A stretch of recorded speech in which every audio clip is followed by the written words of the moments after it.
What started as a major Hollywood lawsuit just got cut down in a big way. Blake Lively has just lost most of her case against Justin Baldoni, but not all of it. A federal judge dismissed 10 out of 13 claims, including harassment, defamation, but 3 key claims are still moving forward: breach of contract, retaliation, aiding and abetting retaliation. And now, this case is officially heading to trial in New York on May 18th. Here's how it all started. Back in 2024, Blake filed a lawsuit against her It Ends With Us co-star, accusing him of harassment and running a smear campaign against her during the film's production. Justin denied everything and responded with a countersuit. Blake's legal team says the focus hasn't changed. The case has always been and will remain focused on the devastating retaliation and the extraordinary steps the defendants took to destroy her reputation. They also made it clear the harassment claims weren't dismissed because nothing happened, but because of a technicality. Blake is still expected to testify and plans to shine a light on this vicious form of online retaliation.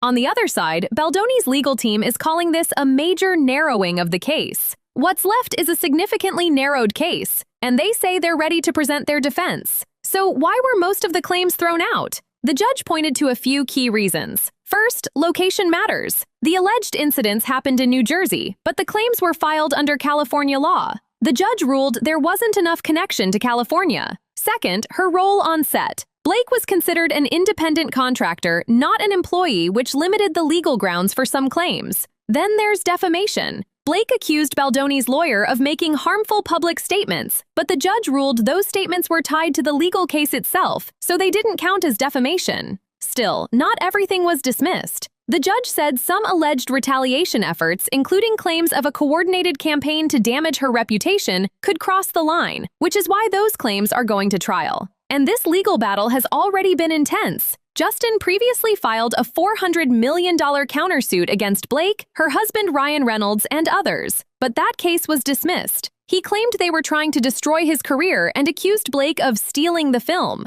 The judge rejected that, calling it legally permissible hard bargaining. And yes, even Taylor Swift got pulled into the case, with text messages becoming part of the evidence. Now, after all the lawsuits, countersuits, and claims, this fight is heading to court, just on a much smaller scale than before. For more celebrity news, breaking entertainment news, and everything dominating headlines, follow ReelsBox on Facebook, Instagram, X, and TikTok right now. Links are in the description. And for non-stop updates you don't want to miss, head over to ReelsBox.com.